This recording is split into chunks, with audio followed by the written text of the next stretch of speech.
کی ظہور میں تعجیل فرما، ہمیں ان کے ناصروں ان کے مددگاروں میں شمار کر۔ روز امام رہبر کی سلامتی کا صدقہ نکالتے تھے، آج صبح میں نے کہا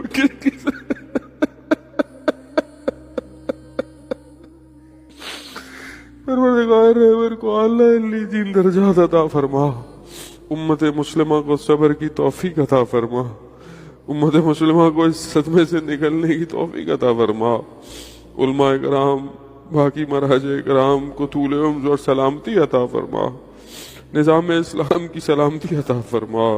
پروردگار جو لوگ باقی شہید ہو گئے ہیں، خاص طور پہ انہی حالات میں ابھی پاکستان کے اندر جو پروٹیسٹ کر رہے تھے مظاہرین، تقریباً 33 جوان شہید ہو چکے ہیں اس ٹائم، کراچی میں، اسلام آباد، سکردو، گلگت میں۔ بہرحال عشق تھا، ان کو برداشت نہیں ہوا ان سے اپنے لیڈر کا یہ صدمہ، اور انہوں نے بھی اپنے آپ کو اس راستے پر جافشاں کر دیا۔ پروردگار ان سب کے درجات کو بلند فرما۔ پروردگار وہ جو بچیاں کل سکول میں 40 سے 80 بچے جو ہیں وہ تقریباً چھوٹے چھوٹے بچے، پروردگار ان کے گھر والوں کو صبر عطا فرما۔ پروردگار ہمیں ان مشکل وقت میں اپنے ایمان کی حفاظت کی توفیق عطا فرما، امت مسلمہ کو متحد ہو کر دشمن اسلام